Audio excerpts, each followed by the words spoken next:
Yo, yo, yo. Premier League is Yo. back. Bersama saya host Gembel, Kevin Septian. Dan dua rekan pandit Gembel saya. Yang pertama, ada yang timnya sebentar lagi melepas dahaga 30 tahun gelar. Tapi tampaknya pesta juaranya itu akan di parade bus jalanan kosong. Jalan tol. Apa kabar, Cin? Ya, halo, baik, sehat selalu. Semoga semuanya sehat selalu ya. Oke. Dan yang kedua, ini ada fans sebuah klub yang dari tahun ke tahun ngebanggainnya invisible lagi. Adalah Ronald Laksana. Apa kabar, Ronald? Yo, sehat selalu. Sebelum memulai perbincangan, saya mau bertanya dulu, nih Anda poninya kenapa miring gitu ya? Ya, di masa pandemi ini sejujurnya kita membatasi untuk bertemu dengan banyak orang. Ya, kebetulan ada yang ini kan menyodorkan mau potong gratis ya apa adanya lah. Setidaknya free. Tidak ada ininya. Oke. Pacar merangkap tukang cukur ya? Ya, betul. Tapi kalau saya sebagai main bola nih, melihat pandit poninya miring begitu, saya sudah ragu nih di awal. Loh, banyak pandit tuh yang botak loh. Justru yang botak-botak atau yang ada rambut itu lebih terpercaya, Vin. Nggak mending yang botak. Daripada yang nanggung gini seperti Anda. Oke, kita fokus kepada topik ya. Jadi kan ini liga paling komersial, liga yang paling banyak fansnya di Asia, itu sebentar lagi mulai. Nah, terus kan Liga Inggris kan seperti diketahui terkenal dengan permainan kick and rush-nya, terus yang mainnya fisikal banget, terus yang mainnya benturan-benturan keras lah. Menurut kalian nih, ketika entar mulai lagi, keseruannya tetap sama nggak sih? Sama seperti keadaan normal? Dari Davin dulu. Oke. Menurut gua sih akan berkurang ya pasti ya. Pertama soalnya si penontonnya aja udah nggak ada kan. Kan pertandingannya dimainkan tanpa penonton, itu aja udah berkurang jauh banget tuh keseruannya. Jadi istilahnya klub yang main kandang dan main tandang tuh sedikit berkurang ya keuntungannya. Di klub yang bermain kandang karena kehilangan supporter kesayangan, supporter fanatiknya. Tapi bagi klub-klub yang misalnya yang tandangnya itu agak kurang bagus tuh ya, seperti klub yang di bawah ini nih, di bawah klubnya Bapak yang miring nih, Arsenal nih. Bapak poni miring. Di atas Kevin ini. Bapak poni miring. Arsenal itu kan away-nya rekornya sangat buruk sekali ya. Nah, mereka tuh akan sangat diuntungkan dengan keadaan seperti ini karena tidak ada berkurangnya pendukung lawan gitu. Cuman sudah pasti ke intensitasnya akan sangat menurun dengan berkurangnya penonton. Kedua juga fisik pemainnya juga udah restart lagi kan, istilahnya udah break sekian lama, tuh harus menyesuaikan kembali dengan kick and rush kecepatan sepak bola di Liga Inggris. Jadi pasti sedikit banyak akan berkurang, tapi bersyukurlah kita ada hiburan lagi setelahnya. Oke. Kalau dari Anda, Bung Ronald, apakah menurut Anda tim Anda diuntungkan karena rekor tandang yang jelek nih untuk memulai liga di era pandemi ini? Kalau saya sih bisa dibilang justru dirugikan dong. Fan Arsenal itu justru sebenarnya tuh datang dari penjuru dunia loh. Stadionnya tuh lebih besar dibanding stadionnya Liverpool. Jadi itu seat-nya tuh udah dipesen banyak orang, itu dari Afrika, dari misalnya Asia. Nah, tapi karena masa pandemi gini tuh, aduh, justru pendapatan Arsenal tuh berkurang jauh gitu, Vin. Makanya nih, ya kalau Liverpool kan stadionnya kecil, yang katanya angker, sekarang kan jadi ya kosong melompong tambah angker sih, emang bener. Jadi tambah gak ada penonton tuh kayak berasa kayak stadion yang udah ditinggal setan-setan. Jadi menurut saya sih lebih dirugikan Arsenal sih, karena pendapatan Arsenal tuh bener-bener banyak berkurang di situ. Udah nggak ada duitnya, nggak bisa beli pemain mahal, tambah lagi berkurang kan pendapatnya. Jadi ya udah maksimalin pemain muda aja tahun depan, udah nggak perlu ngimpi belanja pemain mahal gitu. Tapi kan Arsenal kalau laga normal juga stadionnya memang agak kosong karena fansnya protes tiketnya mahal. Nah, Apa pembelaan ya Anda coba? itu kan ya saya sebagai fans sih jujur sebenarnya itu ada problem juga sih. Saya aja belum pernah beli tiket untuk nonton langsung ya. Cuman emang kalau dilihat dari sisi penggemar sih marah sih karena permainan Arsenal belum membaik tapi harganya sudah mahal. Tapi mungkin Arsenal tuh mengeset harga itu untuk kedepannya, 10 tahun kedepannya gitu, Vin. Jadi istilahnya tuh harga baru lah gitu. Harga tinggi itu tuh untuk harga inflasi ke 10 ke depan kemudian gitu. Jadi nanti nggak akan berubah lah semoga. Oke, dan kita kan sudah melihat sebenarnya prototipenya nih. Ada liga-liga yang udah duluan mulai di era pandemi ini. Satu ada Bundesliga, kemarin ada Coppa Italia, dan juga La Liga nih mulai main. Kalian sempat nonton nggak sih laga-laga tim-tim kompetisi itu? Dikit-dikit doang sih, nggak ada yang belum ada yang nonton full match. Nah, menurut nonton sih enggak ya, paling highlights. Nah, menurut lu gimana, Cin? Laga-laga di era pandemi yang udah berlangsung tuh gimana menurut lu? Yang lu tonton? Intensitasnya jelas menurun ya dibanding sebelum pandemi ini. Maksudnya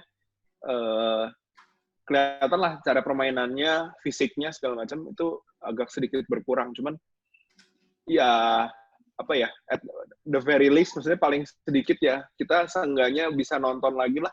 Cuman ya itu lucu aja gitu. Ada suara-suara penonton palsu itu kan. Terus yang gue denger kemarin tuh di Austria ya, Salzburg ya, Red Bull Salzburg.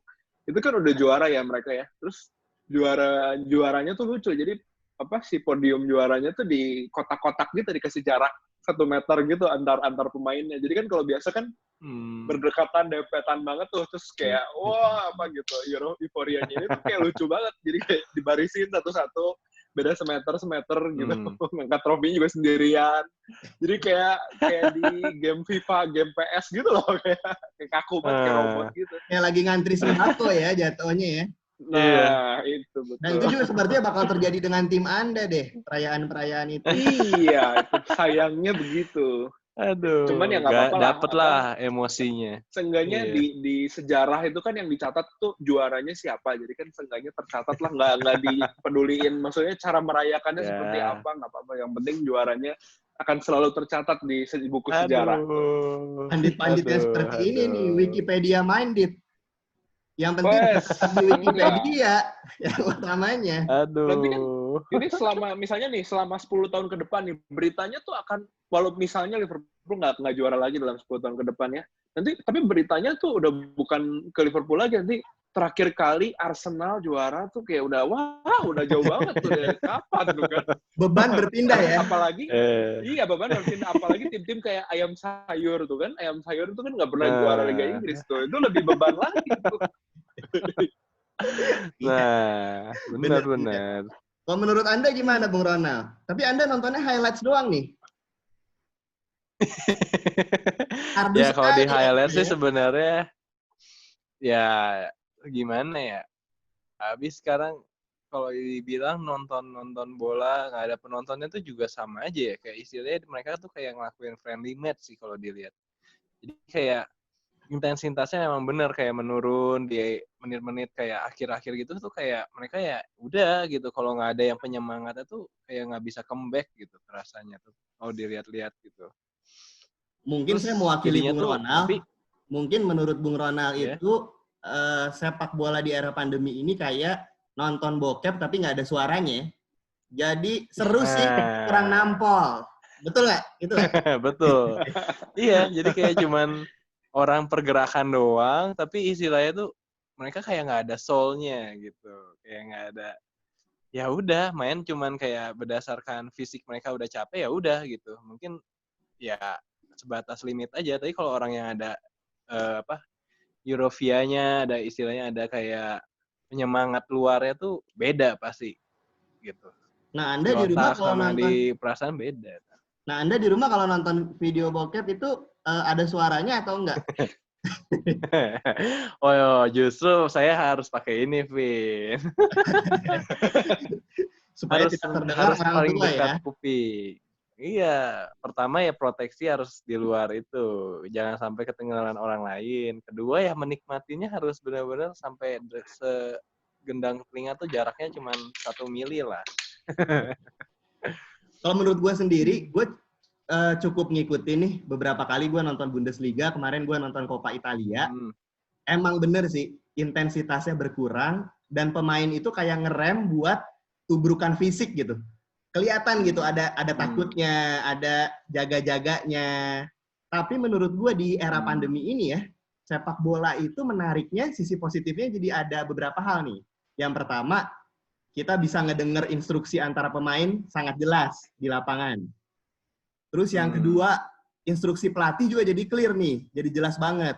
Biasanya kan kedistraksi sama suara penonton tuh. Sama yang ketiga, kita disuguhkan tontonan yang murni kualitas pemain dan kualitas taktik dan formasi itu kelihatan banget gitu. Karena nggak ada suara bising penonton. Gitu kan. Dan laga Liga Inggris yang pertama mulai ini kan laga tunda nih. Dan cukup big match, tapi nggak tahu nih masih dibilang big match atau enggak ya. Ada Manchester City versus Arsenal. Kalau gue jadi Arsenal, woi, kemana woi? Duduk. Kalau gue jadi Arsenal, gue mending karantina lagi daripada lawan City. Bener. Kita dari supporter Arsenal dulu. Gimana laga antara City lawan Arsenal ini? Optimis nggak tim Anda bisa menang?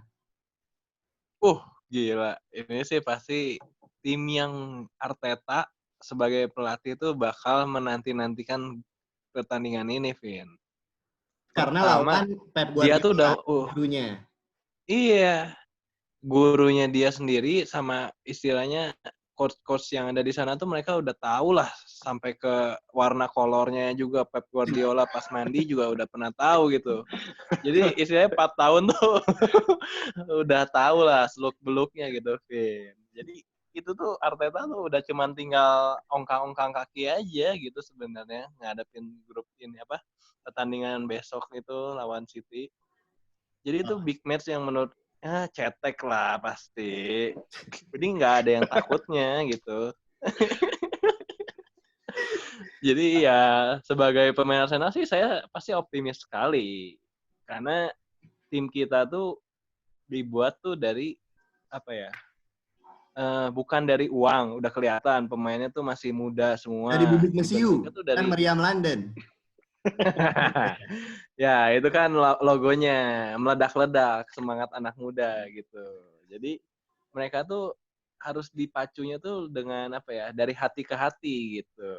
Jadi selama mental ini lagi pada down tuh klub-klub lain karena ya takut COVID Arsenal tuh justru mereka kayak sistemnya karena udah kekeluargaan malah mentalnya tuh jadi membangun gitu. Ada Arsenal sistemnya kekeluargaan anjir. Kayak RT RW. Kalau lu pernah kerja bakti juga harus gak? Nonton dulu nih. Tiap minggu kerja bakti juga. Justru bisa jadi sih. Kemarin Arteta sendiri yang ngomong. Masalahnya tuh dia kan sempet tuh, kalau nggak salah gue nonton sekilas, diwawancara sama keluarga kerajaan. Sorry ya, Arsenal tuh deket sama keluarga kerajaan ini di Inggris kan. Sama Pangeran Charles kalau nggak salah. Mengenai tentang FA sih. FA kan dirubah tuh.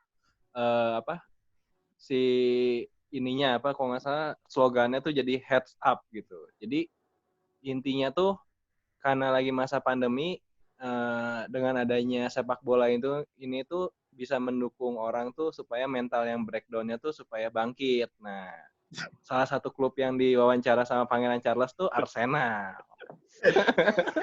Lu tahu kenapa Pangeran Charles Gak ada klub lain. Karena Arsenal mental breakdown.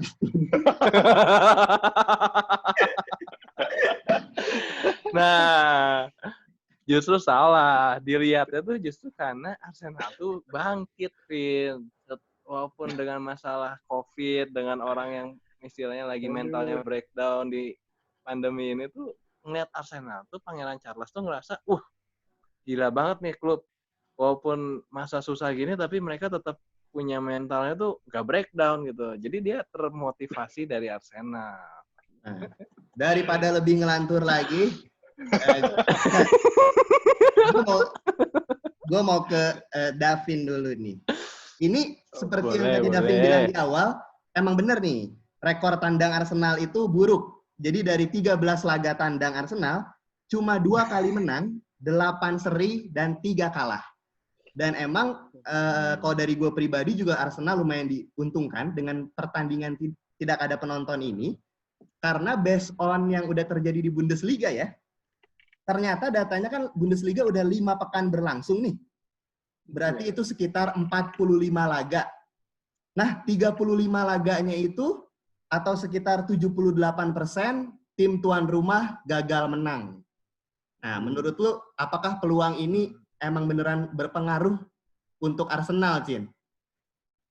Tapi ini mainnya di kandang Arsenal bukan? Ini di kandang City. City. Oh, di kandang City.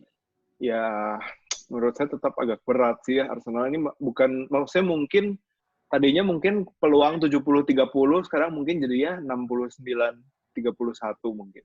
Naik 1% aja peluang Arsenal. Soalnya susah walaupun bagaimanapun, Manchester City ya, walaupun memang berapa kali terpeleset, tapi ya tetaplah dia bisa dibilang kalau mainnya konsisten, tim terbaik di Liga Inggris ya. Maksudnya tim termahal juga gitu kan. Walaupun gue dengar sebetulnya pemain-pemainnya mereka tuh kayak Aguero segala macam udah malas ngelanjutin. Mereka kayak salah satu klub yang banyak mayoritas pemainnya nggak setuju IPL ini dilanjutin. Soalnya mungkin mereka juga udah malas juga kali ya, udah juara 2 juga udah ya udah gitu, mau ngapain lagi dilanjutin. Cuman ya kita lihatlah optimismenya salah satu pendukungnya, fanatiknya ini, kita harapkan Arsenal bisa menang. Kalau Liverpool menang dan Arsenal menang, Liverpool bisa jadi juara di Goodison Park. Iya, benar-benar.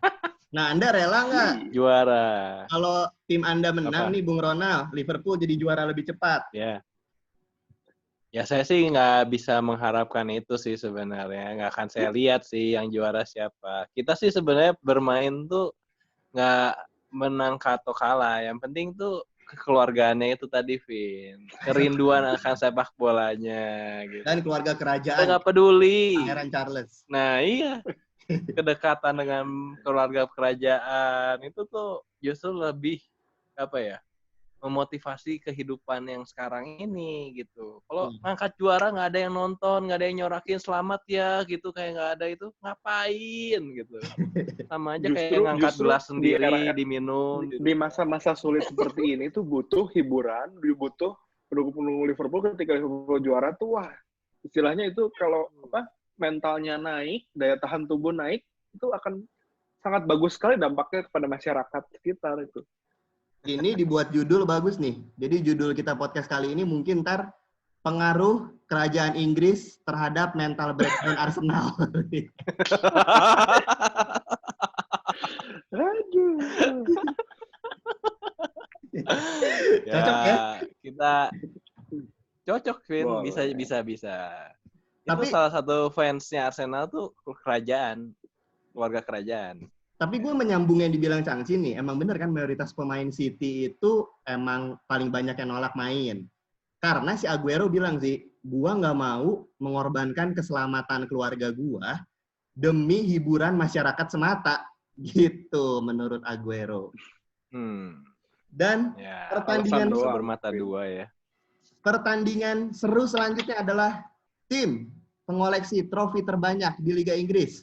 Manchester United akan melawan Tottenham Hotspur. Spurs ini salah satu tim yang diuntungkan menurut beberapa pengamat karena goal getter mereka nih, Harry Kane, sudah kembali. Nah, menurut kalian gimana nih? Iya, laga antara Spurs versus Man United.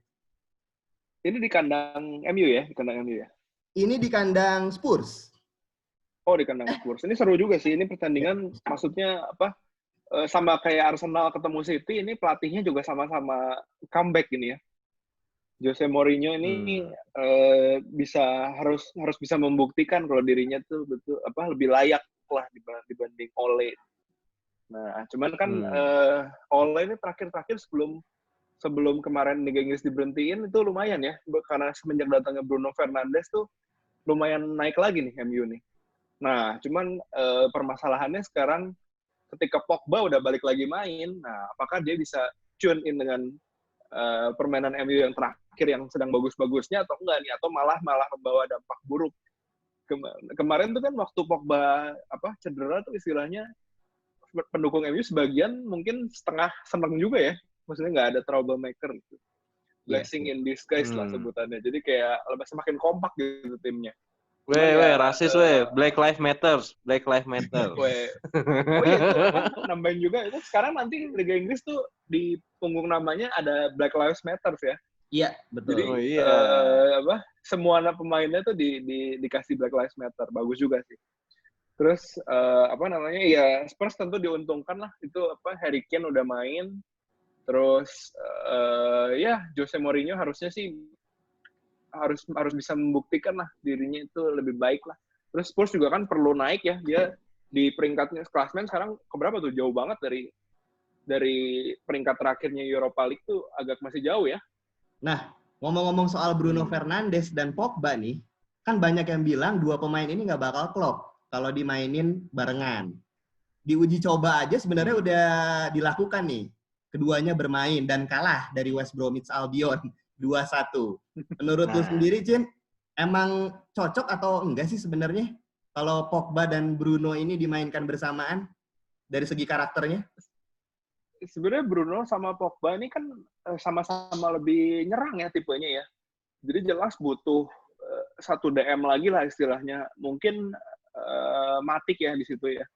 Matic yang bisa nyimbangin keduanya lah. Intinya sih Pogba harus inilah ya, dia nggak boleh egois sih kalau main di Liga Inggris tuh. Dia kemarin ini kalau gue lihat terlalu egois karena dia mungkin memang skillnya sih jago sih. Cuman ya di Liga Inggris kan nggak bisa cuman gocek-gocek doang gitu kan, nggak bisa kan, harus kayak cepet gitu main oper-operannya segala macam. Kalau dianya bisa memanfaatkan skillnya dia tapi dianya nggak egois sih, menurut gue tandemnya bagus banget ya. Pogba dan Bruno Fernandes. Terus jadi kalau formasi 4-3-3 tuh di depannya tinggal Martial, Rashford, kan udah keren banget sebetulnya. Asal jangan Jesse Lingard aja gitu kan. Nah, Selebgram.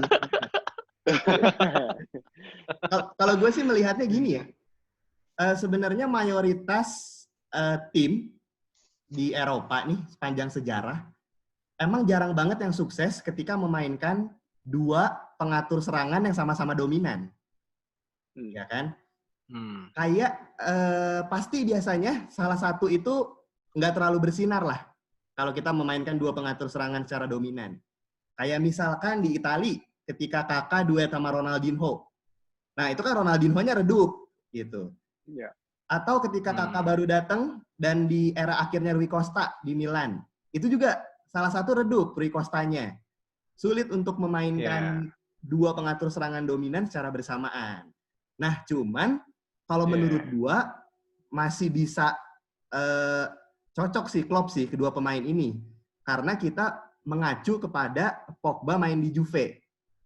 Pogba main di Juve kan sebenarnya tandemnya juga klasi-klasi kayak Bruno Fernandes kan. Ada Andrea Pirlo kan waktu itu.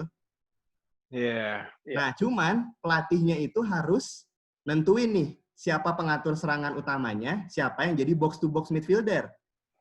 Dalam waktu di Juve itu si Pirlo yang jadi pengatur serangannya, Pogba jadi box-to-box aja gitu. Nggak boleh terlalu banyak bawa bola ibaratnya.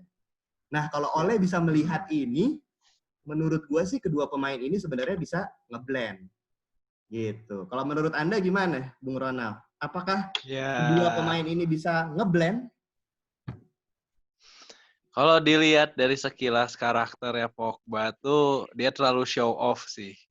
Menurut gua sih dia juga kayak nggak mau istilahnya ketenaran dia tuh redup juga, Vin. Jadi kayaknya nggak bakal klop sih kalau gua. Kalau gua lihat dari karakter individunya dia sendiri, dia juga mau dong kayak tampil kayak waktu Euro misalnya. Terus tampil saat waktu itu kan, wah dia kan emang kelihatan yang paling seger gitu kan. Makanya MU juga ngedatengin juga karena ngelihat dari performa dia yang waktu itu. Tapi ternyata kan salah. Ternyata nggak cocok kan karakternya, permainannya dia juga. Jadi gue rasa sih dia tetap bakal tetap show, tetap bakal kayak nggak akan mau ya bakal batu lah. Biar dia tuh bisa ditarik ke klub lain. Jadi daripada Bruno Fernandes sih menurut gue sih cocok di MU ya. Padu gitu bisa sama pemain lain gitu, dibanding si Pogba. Karena Jadi gue rasa sih si Pogba kan tipe karakter permainannya sering ngedelay bola kan. Sedangkan Liga Inggris mainnya cepet. Dan ketika lu ngedelay bola sedetik 2 detik aja, backnya udah turun gitu.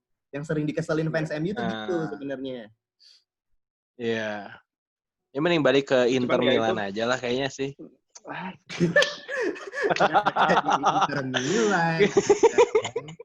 Balik lagi benar sih, itu gimana Ole bisa memanfaatkan apa skuadnya yang bagus gitu, ya kita ambil contoh Pep lah di Barcelona, dia kan juga kan punya Xavi sama Iniesta yang ngatur serangannya.